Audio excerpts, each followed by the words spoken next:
Hey everyone, greetings. This is one of the most significant and important interviews I've done in my entire career. I'm here to welcome Mr. Jonathan Pollard to Outspoken. Welcome, Mr. Pollard. Thank you. It's a pleasure to be here. It's absolutely fascinating to be able to talk to you. And today we're going to be focusing on the Syrian conflict, the conflict in Syria around the Druze.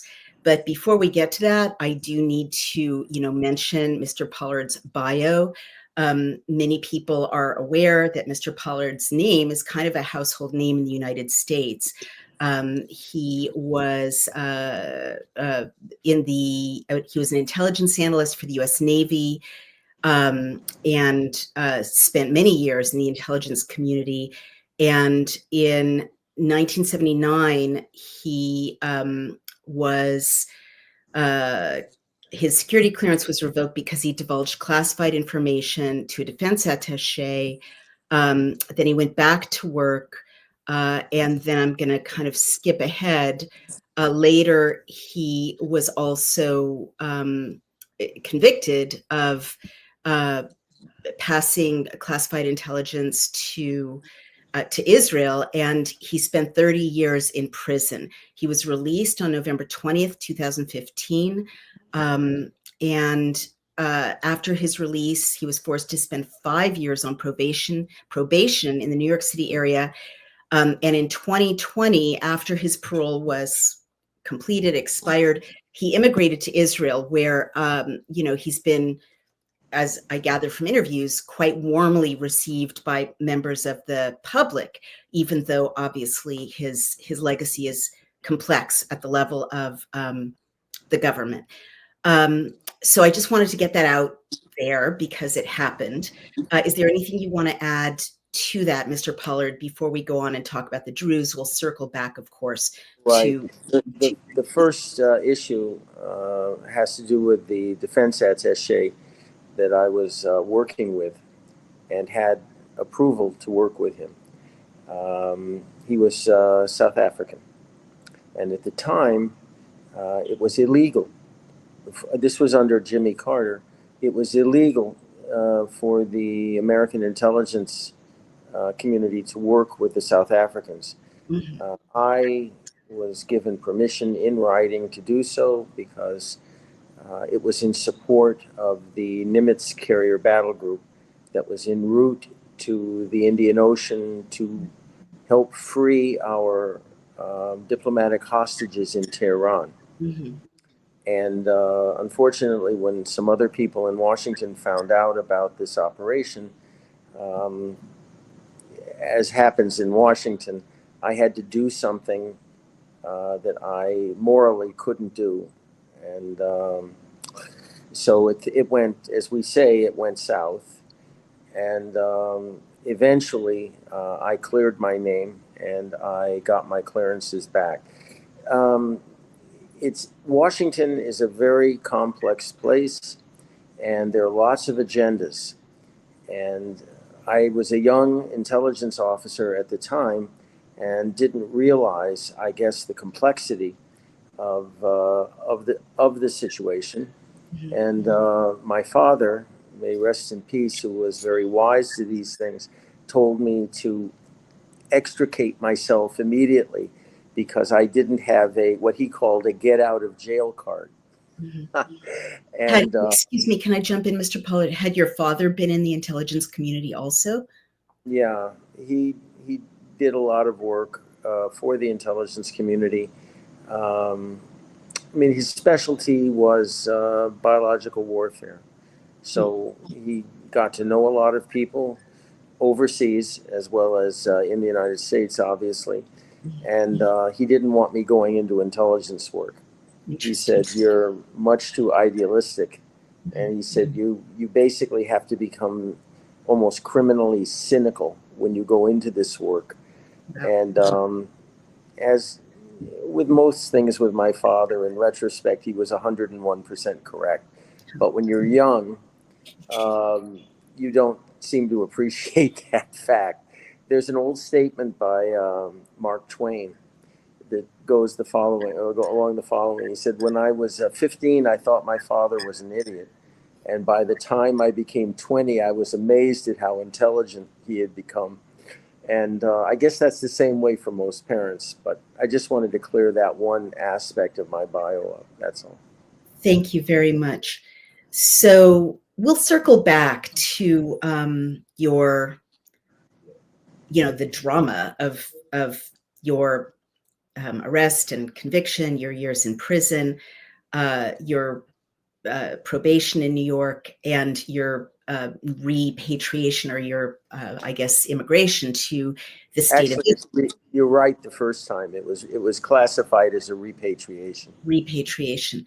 I have a lot of questions about all of that, human questions, really. But the reason you were kind enough to fit me into your schedule today is that you want to tell the world about, I'm going to put it the way I imagine you would put it, why Israel is involved in a military or military adjacent conflict in Syria around the population of Druze, many hundreds of whom have been killed, both military and civilians. Could you give us the background on that, please, Mr. Pollard? Sure. One of the consequences of our war right now, our multi-front war, was the very surprise destruction of Bashar Assad in Syria, the dictator of Syria.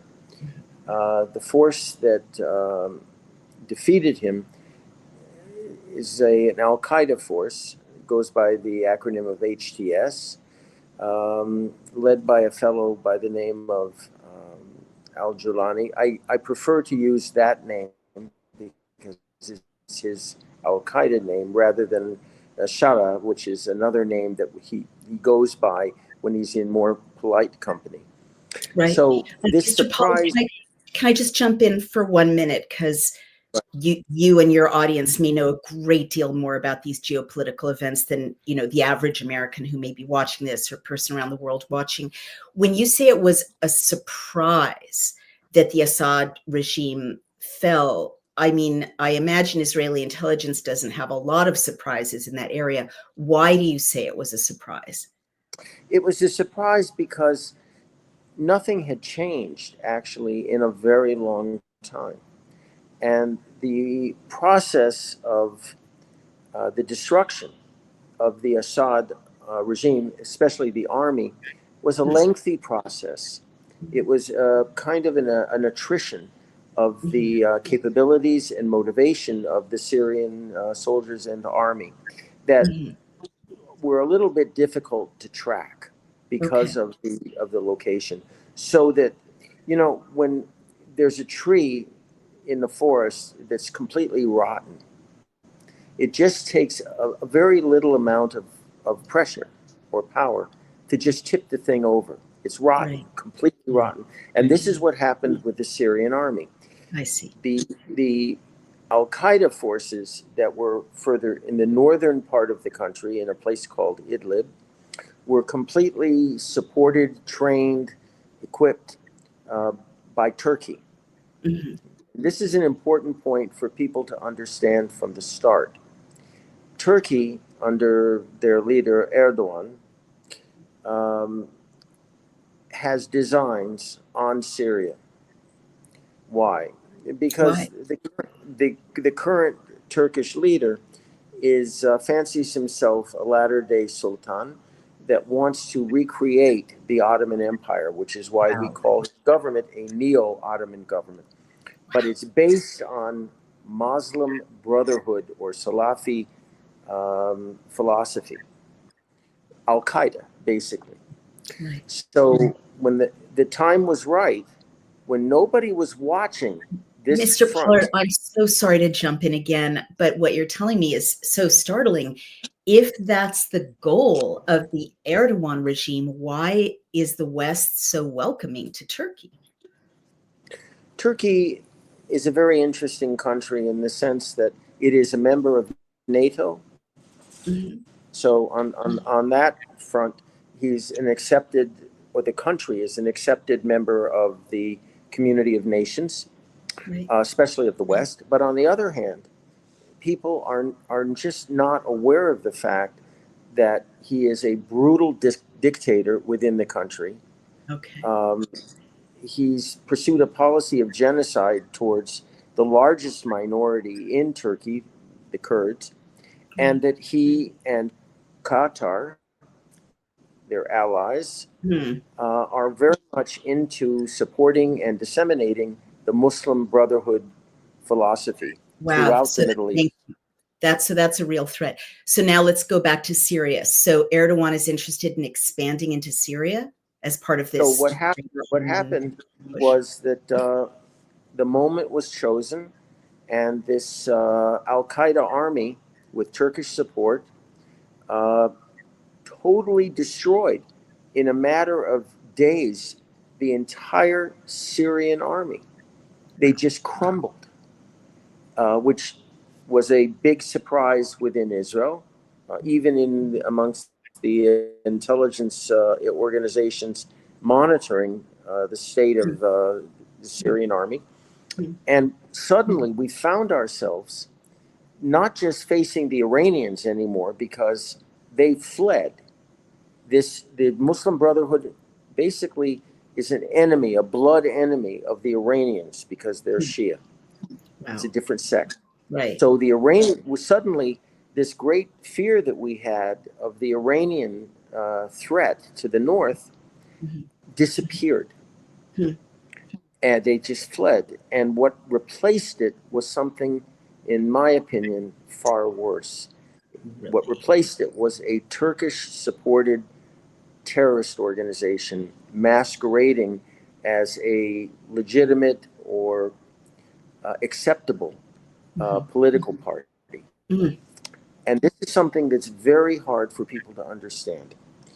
The Trump administration was sold basically a bill of goods by the Turks and by the Qataris in particular, that this new government, which goes by the acronym of the HTS, but it's an Al Qaeda organization, was one that could be brought into the international community of nations. Why The would leader you think that that would be possible given Al Qaeda's reputation and actions? Hi, everyone. It's Naomi Wolf. The American healthcare system is broken. Big pharma charges an arm and a leg for their products, while insurance companies are focused on growing healthcare spending. So I'm always researching ways to take care of myself naturally. And one of the most overlooked factors is improving your blood flow. That means more oxygen and nutrients to your brain, heart, muscles. All our bodies need a little extra help as we get older. I use Blood Flow 7 from Juvenon. It works by boosting nitric oxide levels 230% and opening arteries up to 62% to improve blood flow. With just one dose a day, it's helped improve my stamina, energy, focus, and it supports my heart health, all without caffeine or stimulants. It's doctor formulated, scientifically backed with premium and natural ingredients. I wouldn't share it if it didn't work for me and for people I love. So go to www.bloodflow7.com/daily clout or click the link in the description below to learn more today. Well, logical people such as yourself would be very concerned about that.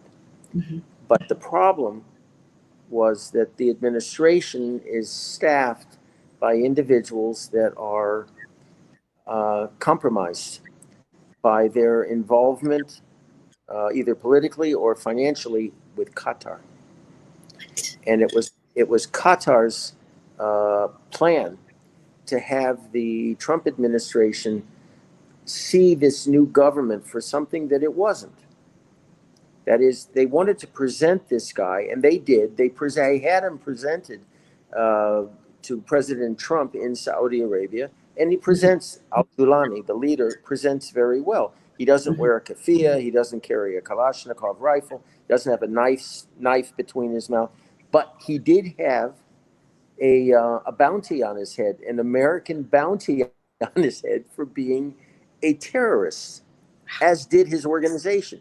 And suddenly, this man in a Brioni suit and a trimmed beard walks into Mohammed bin Sultan's office, so to speak, in Saudi Arabia, and meets the president of the United States. Wow. And Wow. I personally and many others were horrified at this meeting because the guy is part of the same group that was involved with 9/11. Whoa. I mean, this guy is part of an organization that ended up killing over 3,000 American citizens. And so, I was there. Yeah. no, I was very concerned for the Right. president's safety.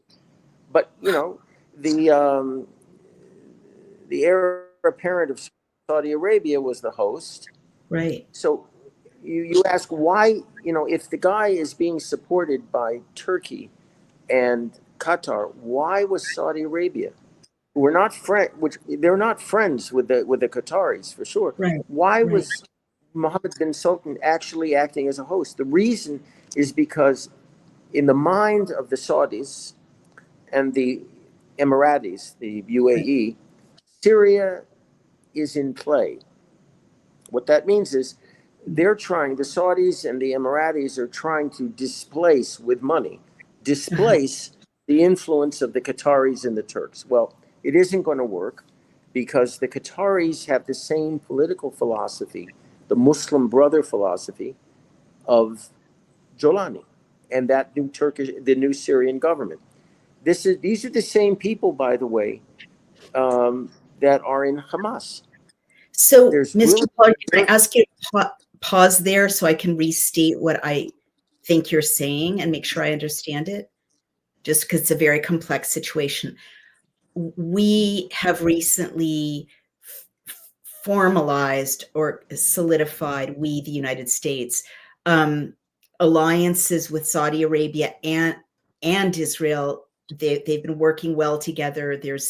President Trump was instrumental with the Abraham Accords and bringing about kind of a more peaceful set of options with Israel and Saudi Arabia. Now you're saying, if I hear you correctly, that there's a destabilizing factor that has been newly introduced in Syria, which is just north of Israel. I want to remind everyone, with the collapse of the Assad regime, and that is kind of being used as kind of a proxy staging base, essentially, for the Muslim Islamist, like radical Islamist desires, goals of Turkey, which is masquerading essentially, in your view, as kind of a good ally, NATO, et cetera, but really wants kind of Ottoman expansion, and Qatar is trying to be a power player.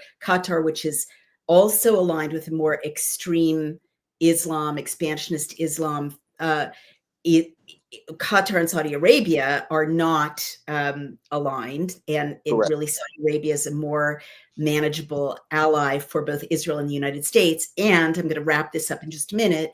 There's money flowing, which I've actually heard, through the grapevine, from Qatar to key gatekeepers and influencers in the Trump administration and in, I would say, also the conservative movement in Washington, D.C. Did I restate 100%. That correctly? You got it. You got it. That's shocking. That's very dangerous. That's such a big deal. No, it is a big deal because a lot of people don't realize the pernicious influence that Qatar, it's a little country that is fabulously wealthy because of natural gas exports, the pernicious influence that Qatar has, not just within the administration, but within academia as well. This situation that we saw on October 8th, just to briefly state it, where you had, in the wake of this horrible invasion of Israel by Hamas, you had this explosion of Israel hatred and Jewish hatred all over American campuses. And that explosion was caused by years and years and years of Qatari investment in these universities. Wow. Okay. Yeah, Wow. they're very smart. I mean, basically, everything that we as Jews in general, and Israel in particular, have been accused of in terms of um, grabbing power, Right. manipulating the power centers in Washington and New York and other places, is we never accomplished a fraction of what Qatar has accomplished quietly over the past, I would say, 10 to 15 years. So, yes, there are people in this government, in the Trump administration, that are, in a word, compromised. And these include people like Stephen Witkoff, and particularly someone we'll be talking about here, Tom Barrack, who is the little known but outsized player in the Middle East right now, who is not just the ambassador to Turkey, American ambassador, but he's also the special envoy, American envoy for Syria. And this guy, Tom Barrack, to be perfectly honest with you, should be in jail for attempting to pull off a genocide of the Druze people just a few weeks ago. Okay, so He's not a good guy. He is not a good guy by any stretch of the imagination. Hey everyone, it's Naomi Wolf of Daily Clout. Have you ever wondered why your brain can feel foggy even when you're eating clean and exercising? It might not be burnout, it could be parasites. Groundbreaking research from Dr. Alan McDonald reveals a direct link between chronic parasite infections and neurological diseases such as multiple sclerosis. Parasites can cause inflammation, nerve damage, and long-term cognitive decline. More reason to do a full body cleanse at least once a year. The wellness company has a solution for you, ivermectin and mebendazole, the gold standard parasite solution now combined in one cleanse combo designed to eliminate harmful invaders and support your immune system naturally. Medical grade, not some trendy herbal gimmick. Fill out a quick intake form and you'll get a 3-month supply shipped straight to your door. Maha is officially here, and the wellness company is making hard to get medications digitally accessible so you can live your best life. Head to dailyclout.health and use code dailyclout to save $60 off plus free shipping on all orders. Cleanse your body today. Get rid of parasites today. Thank you. Okay. So, Mr. Pollard, I have to now kind of pause and reflect on what you just said. A critic watching this, okay, could say, this convicted spy, someone who, again, critic, someone who, betrayed the United States, betrayed his oath to the U.S. intelligence community, may have risked lives of, assets overseas. Yes, served his time. He is naming highly placed individuals in the Trump administration, calling them compromised and making very blistering claims against them. I am listening. I'm just reflecting that those are very strong claims. What basis do you have, Mr. Pollard, for making such sweeping and potentially libelous claims if they're not true, right? Depending on the law that governs our conversation about these individuals in the Trump administration. Well, I could be flip and just say it takes one to know one.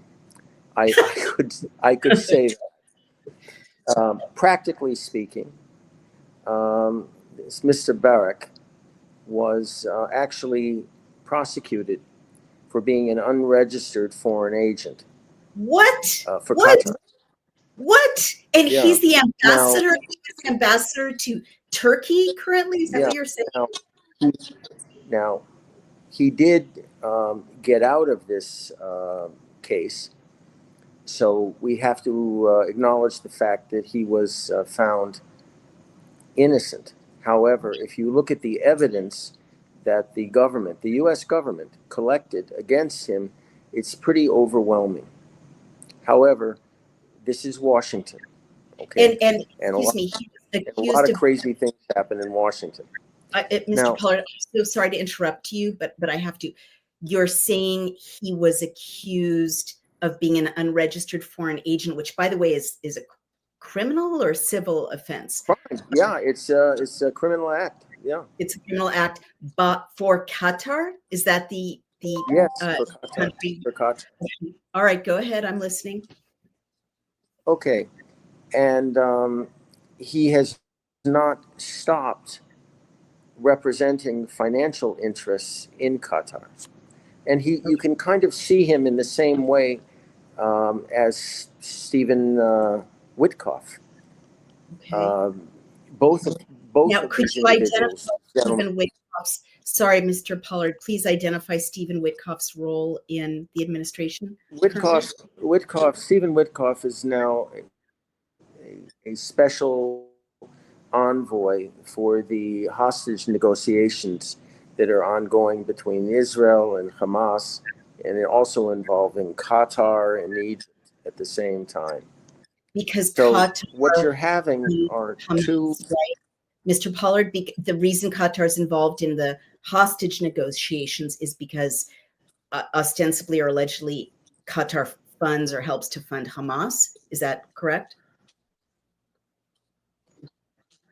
No, it's not a supposition. They fund and direct Hamas. Okay. And if you want to find where most of the main Hamas leaders are, they're ensconced in Qatar.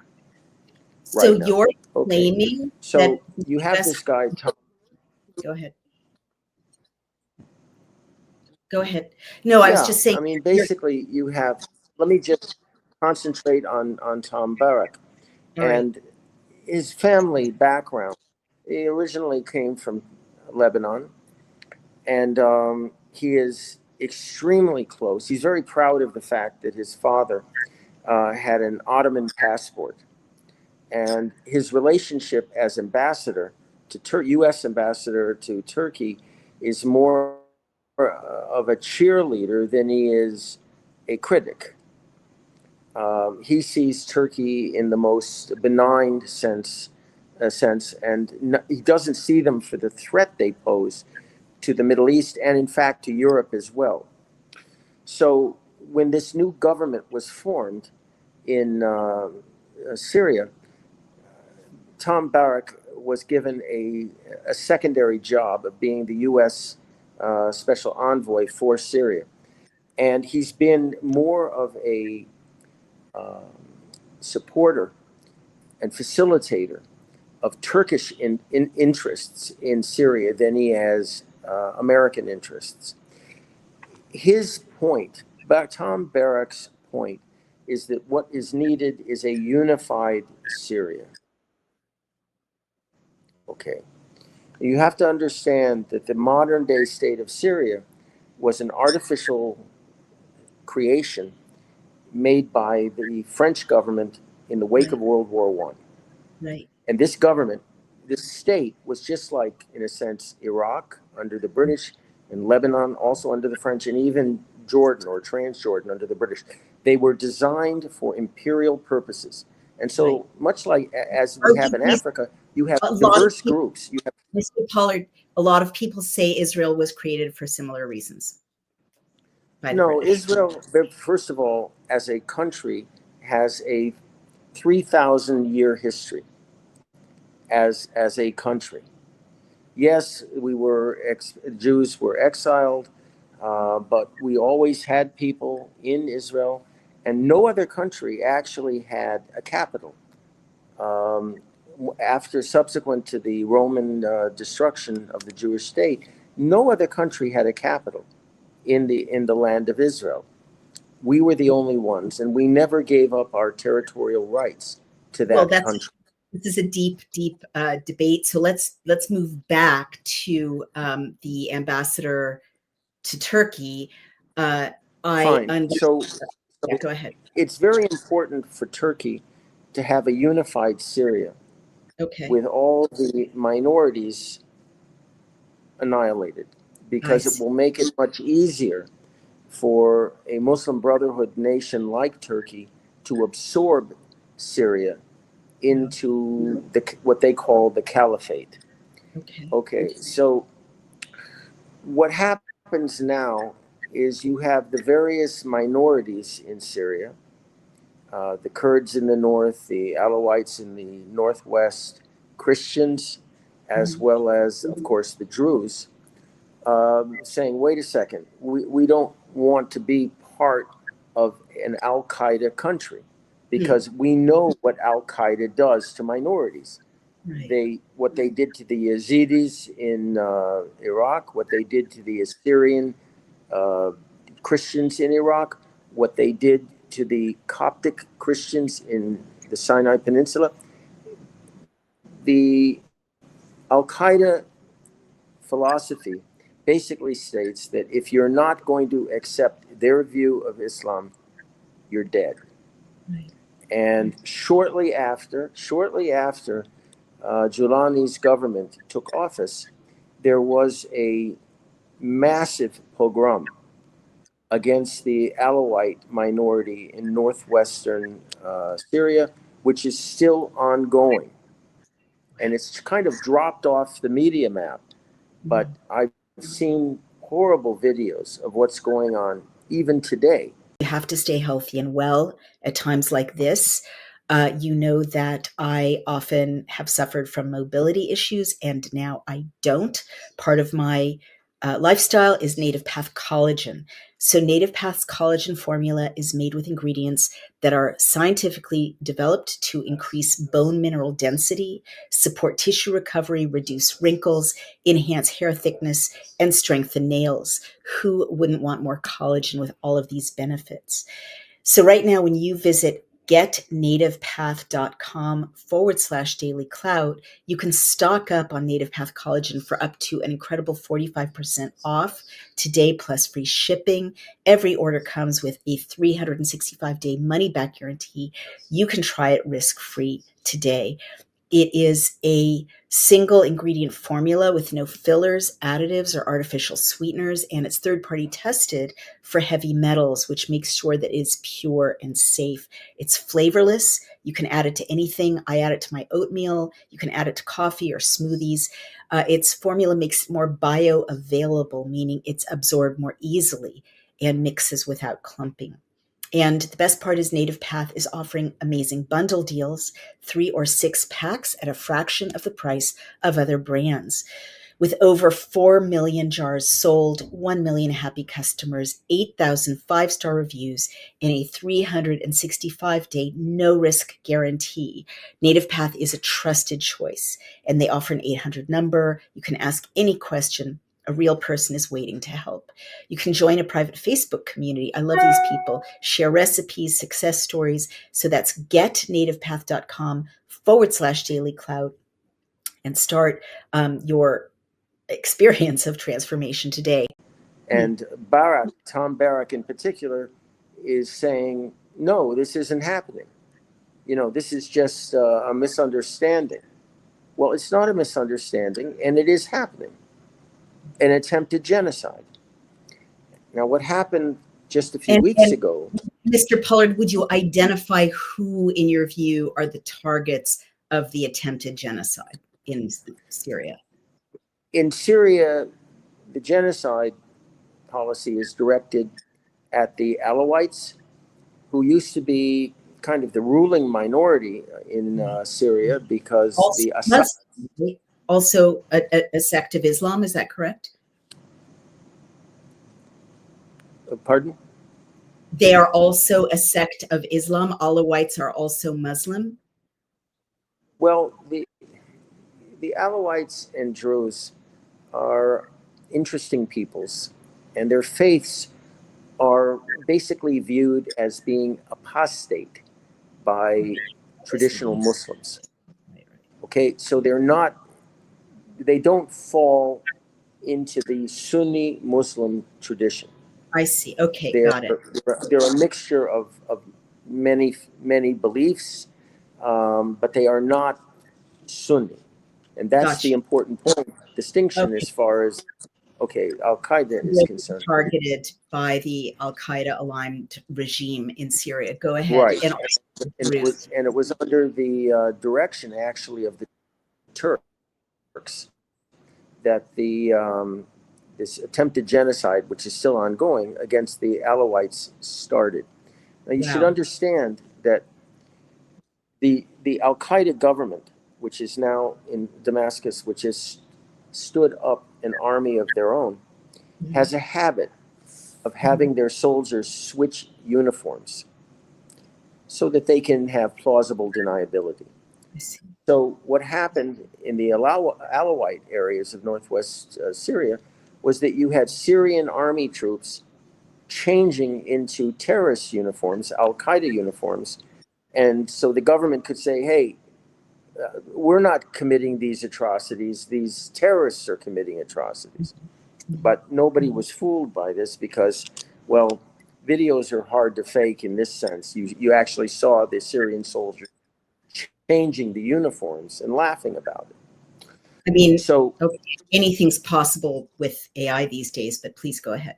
well, anything is possible with AI, but these are things that the terrorist organizations actually put out themselves, and there were eyewitnesses to this. There were international reporters that were there, BBC reporters in particular, that were there saying, "Hey, this can't go on." I mean, it's this same government that the Americans and the Europeans in particular are seeing as a hope for the future of Syria.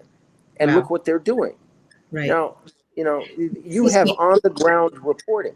This is not AI. This is on the ground reporting by reputable journalists over this uniform changing. All right.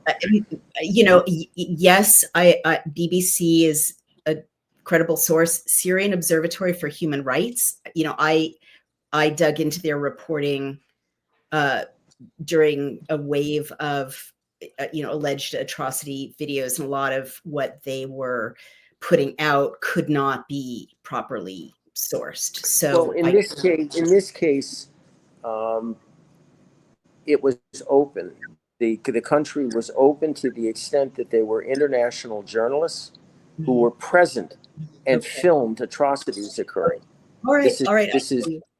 And were the victims civilians or military or a combination? Like, how were the victims selected, and how were they? The vast majority of them were civilians, innocent civilians. Wow. Okay, there are armed elements of the Alawite community, but they're for self-defense. And, they were outgunned and outnumbered by Julani's Syrian army.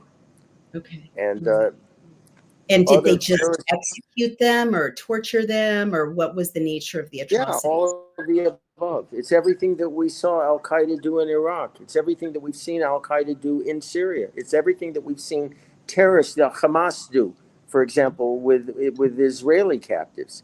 These people are absolute animals. Now, and go on to the news, please, if you would. What other victims allegedly or ostensibly were targeted by this group in Syria?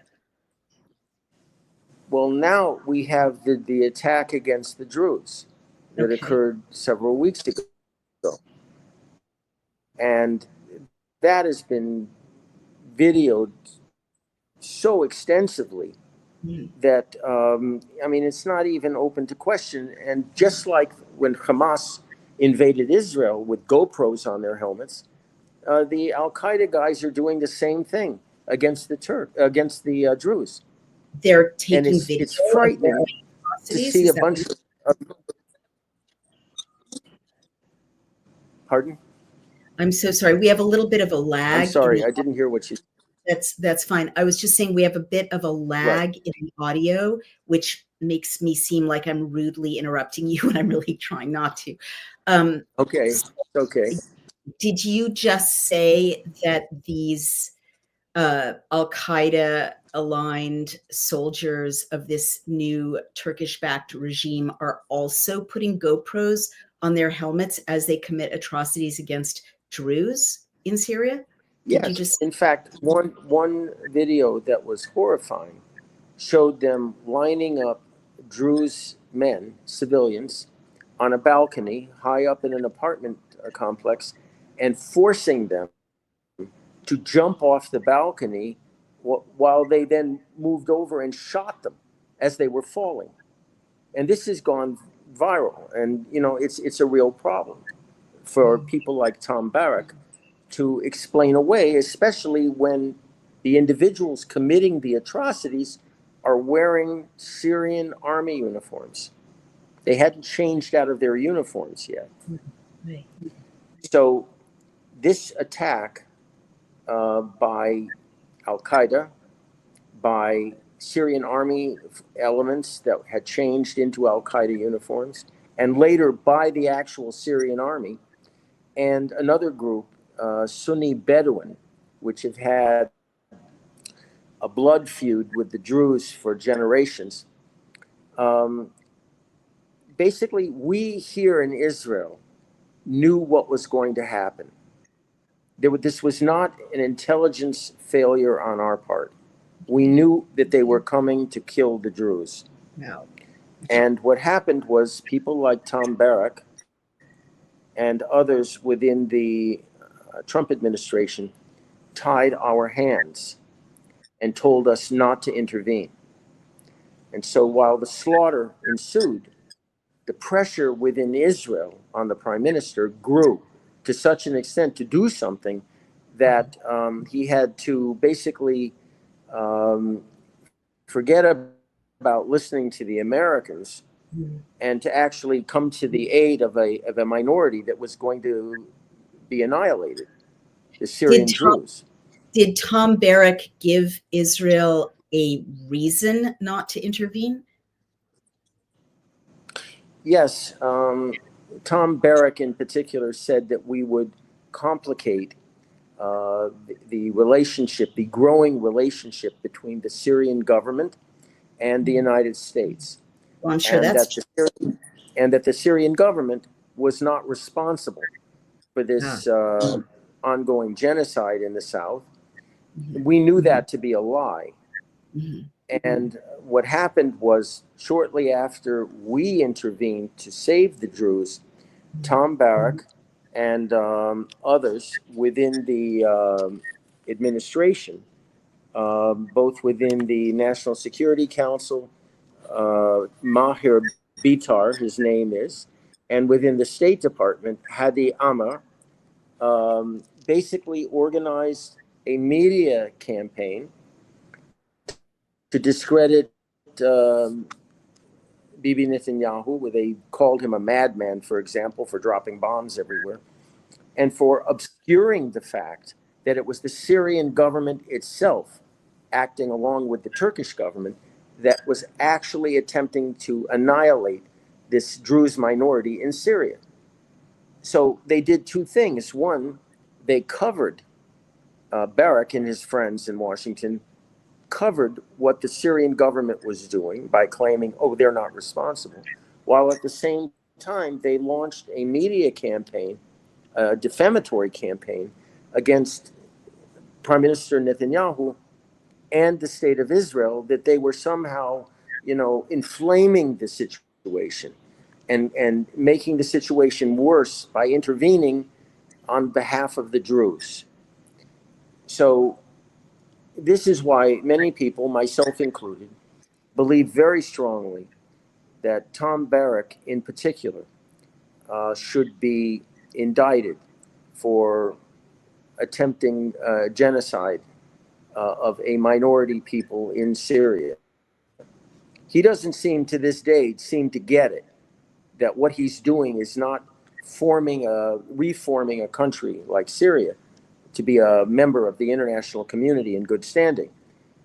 But he understands very well that as continuing to be an agent, if you will, of influence of Qatar and Turkey, that this unified state of Syria that he keeps talking about will be an al-Qaeda state that will only serve the interests of Qatar and Turkey. not the international community. Wow. So it's a very dangerous and complicated situation, and the facts are clear. People just have to look for them, but they're How available.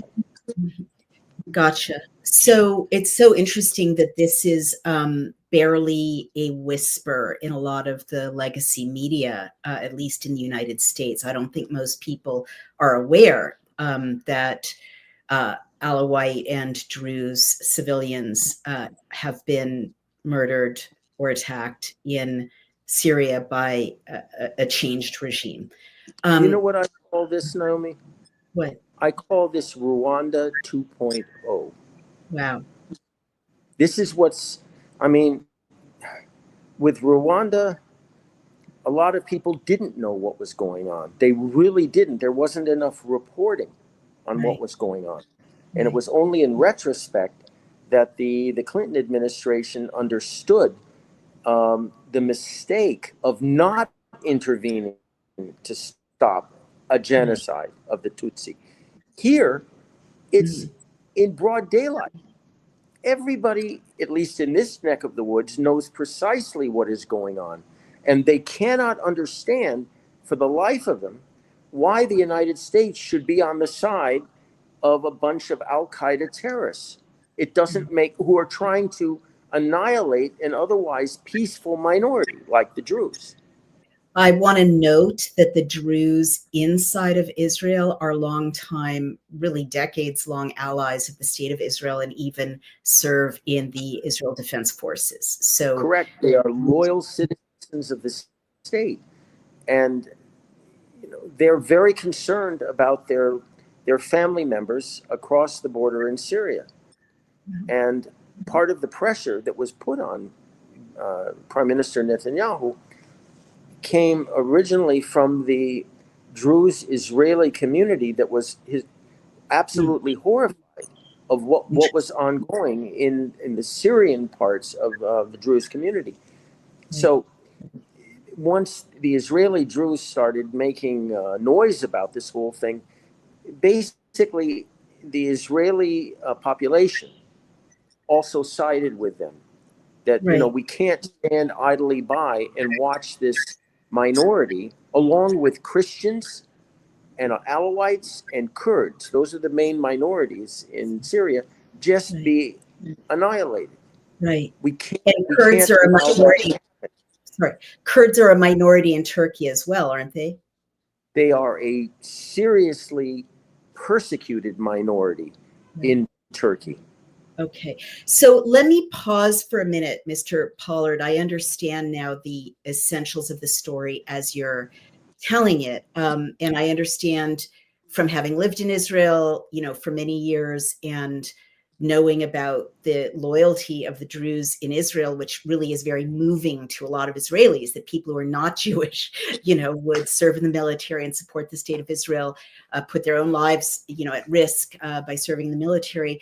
I imagine the pressure at a grassroots level in Israel on Bibi Netanyahu to protect the Druze in Syria, as well as, now let me zoom out big picture. If there's an Al-Qaeda aligned new regime in Syria, what does that do to the security of the state of Israel? What happens is that our border in the Golan will face the same kind of threat that our communities along the Gaza envelope faced before October 7th. There could be an invasion, a overnight invasion that could result in a slaughter of our civilians as bad as, if not worse, than what happened on October 7th down south. Secondly, and this is the more dangerous part of this situation, assuming we have these Al-Qaeda elements hard on our border up north, the Turkish army will be down there as well. People don't realize that the Turkish army is very well trained to NATO standards. They are incredibly sophisticated. They have what it can only be described as an awesome domestic military industrial complex, in some respects far more superior to what we have in Israel. And this has come to us as a surprise to me, but facts are facts. And so we, instead of facing an Iranian threat to our northern frontier, we would find ourselves facing a massive, well-armed, well-trained Turkish army that has access to all of the sophisticated military equipment that a NATO country would have. Right. We would be faced with an existential threat to the north. Wow. And, what is Qatar's... And the lesson from October 7th is we mustn't allow an existential threat to grow without preemptively or preventively eliminating it. Well, you're talking about another war, and we don't want that. And this is why the idea of creating a Druze autonomous zone on our northern border to serve more or less as a buffer between the Syrian army and probably Turkish elements and our Golani border is really viewed as the best of a bad series of options at our disposal. Okay, so a critic would say that the proposal of a Druze autonomous zone in the Golan Heights or in the northern border of Israel, southern border of Syria, is really just a cover for a long-planned land grab for the greater Israel. What would you say to that? Well, I'm not going to deny the fact that the creation of this Druze enclave has a geostrategic value for Israel. It does. However, this geostrategic value also coexists with our need to defend a minority on our northern border that has a very large community of relatives within Israel, loyal relatives within Israel as well. So there are strategic reasons, and there are also altruistic reasons for us to be interested in standing up this Druze enclave. I might add, I haven't mentioned, nobody here has in Israel, the idea of annexing this area.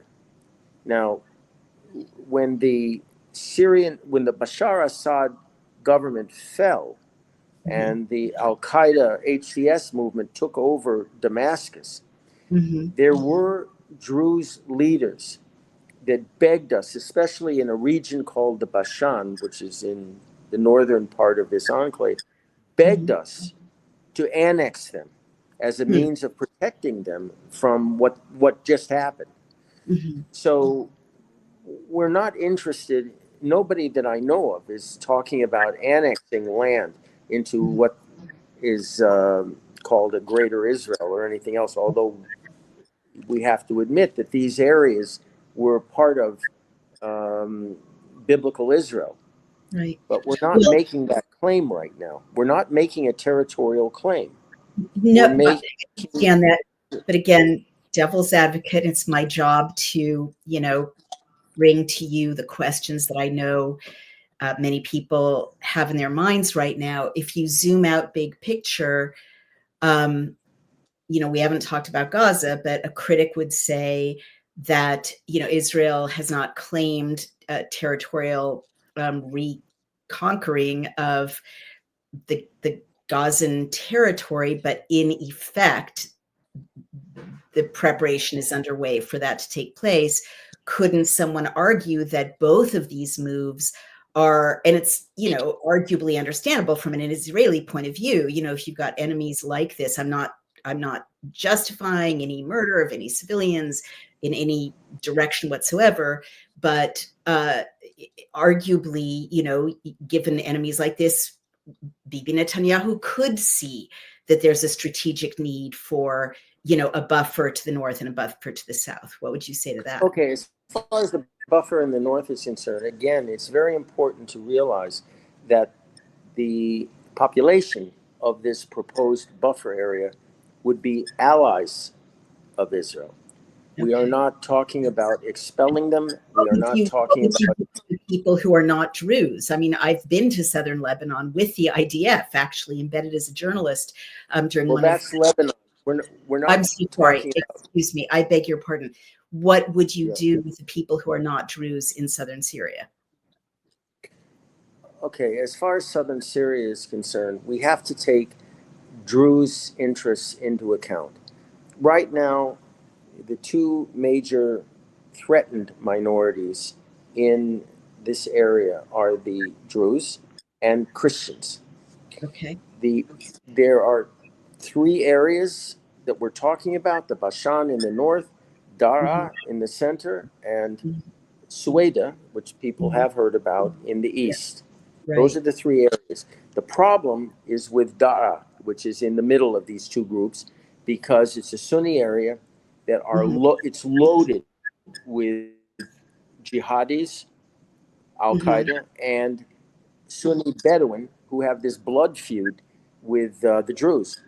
Okay. Now you have to understand. You have to understand that unless those elements, the Sunni elements in Daraa, are expelled into Syria proper, we can't create a buffer, a unified buffer across northern Jordan. And why is this important? The Jordanian, the Hashemite government in Jordan is scared to death that they're going to have a common border with Al Qaeda. The Jordanians are basically one, I hate to put it this way, one bullet away from becoming an Al Qaeda country, an Al Qaeda state. All right. I'm just showing on this. The Hashemites are basically a minority group that have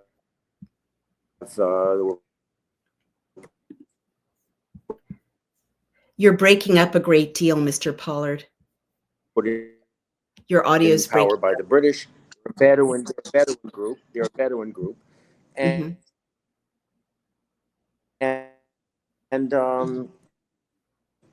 there are many Muslim Brotherhood elements within Jordan that want to see them gone. Now, if they have a common border with Daraa, pardon? No, your audio is breaking up significantly, but keep talking. We heard you say if they have a common border. Go ahead. Okay, can you hear me now? It's okay. Yeah. Okay. The issue here is not just our need to protect a minority or our need to protect northern Israel. We also have an interest in protecting Jordan. Is they of Israel's may not like to admit it openly, but in private conversation. Our audio is so bad. I don't know if this is going to work. We and the Jordanian, stopping the spread of Al Qaeda throughout the Middle East. So the only way we can protect Jordan from infiltration in the north, where there will be Israeli forces there, backstopping, so to speak. Pardon? No, we've got a lot of audio interference. I heard you say that informally Jordan is supportive or at least apprehensive. No, the Druze understand that they're going to have Israeli forces. As far as Jordan is concerned,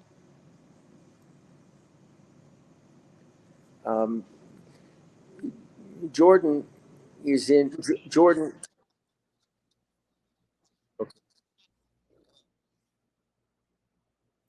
This is so interesting, Mr. Pollard. I had similar audio interference with an interview I did with Professor Gutzko in Tel Aviv about injuries to pregnant women from the mRNA vaccine in Israel. Jordan would like nothing more than to have this Druze enclave, this uniform enclave along their northern border, Okay. because it would give them, just like it would give us, a buffer to defend themselves, or to prevent the infiltration of Al-Qaeda terrorists into Jordan itself. Okay. Duly noted. So we only have a few minutes left, and we are having significant audio interference or problems. In our last few minutes, let me zoom out again from the point of view of the US's involvement or lack of involvement. With regard, I should say,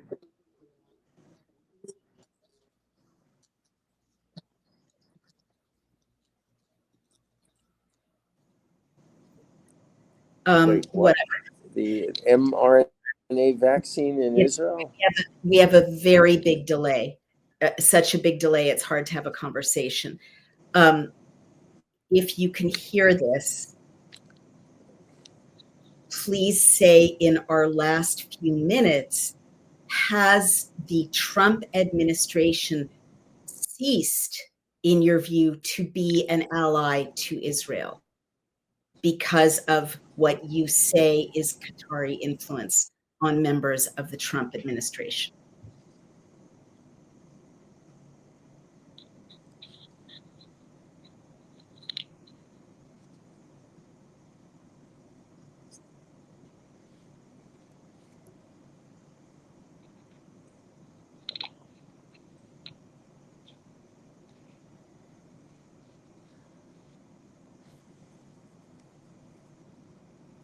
Are you getting any audio from me?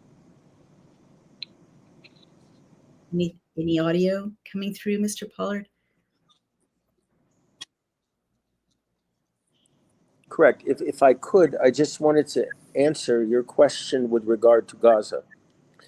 The situation in Gaza, okay, for the day after, so to speak, is completely different from the problems that we're facing in the north with the Druze. In the north, we have a peaceful, sympathetic minority that want our help, and we want to help them for a number of reasons. In the south, the situation is completely and utterly different. The Hamas did not appear ex nihilo, out of thin air. It was the people of Gaza who voted that government, that organization,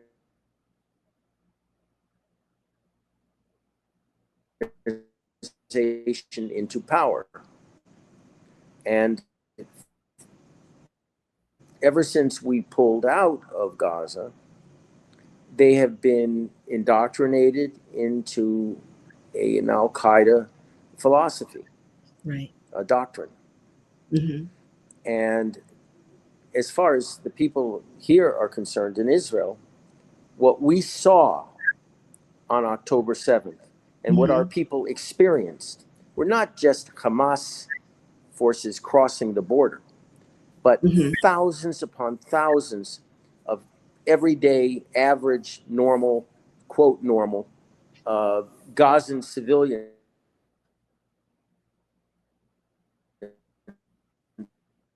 coming across to loot, to pillage, to burn, to decapitate, and to rape, and to kidnap. So this is why there is only one way we can live in peace in the South. And that's if the population of Gaza is removed and our biblical land into Israel. You just said it. All right. I don't know why people in the West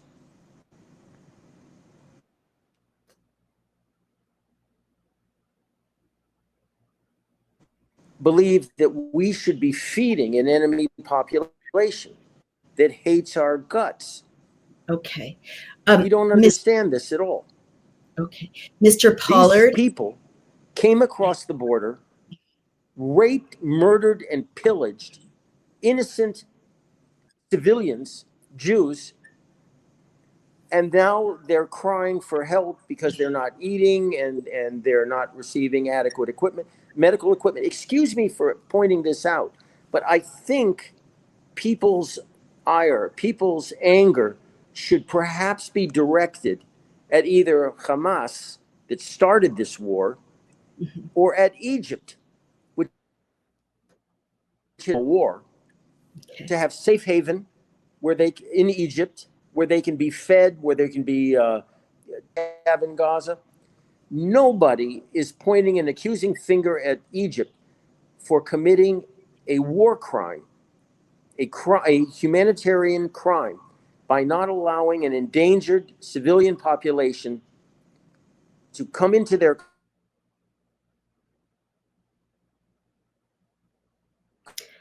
country and be protected.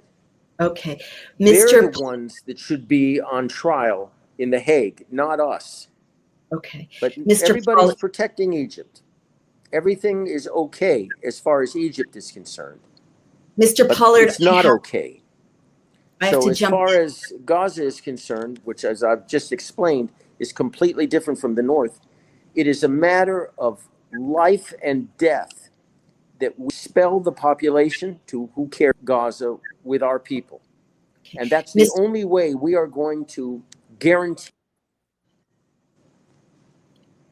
Thank you. Mr. Pollard, I am so sorry. I have another meeting in just a few minutes. We've just run a bit over time. We're also having audio delays, but this has been one of the most interesting interviews I've ever had.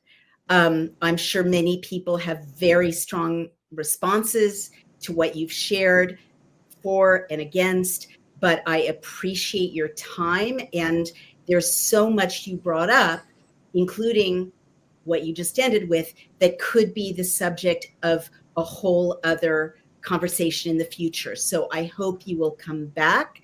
We can pick up where we left off, hopefully.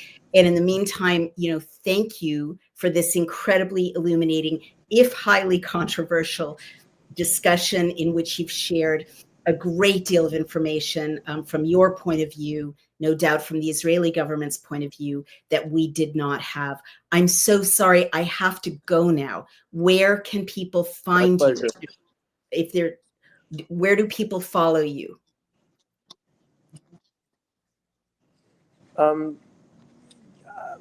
It's hard. It's difficult. All right, that's I good have enough. a podcast. The best place is right here with you. That would be the best place. Thank you. Thank you so much, Mr. Pollard. I hope to speak with you again. Thank you for sharing your views with our audience. Very grateful. My pleasure. Be well. Bye-bye.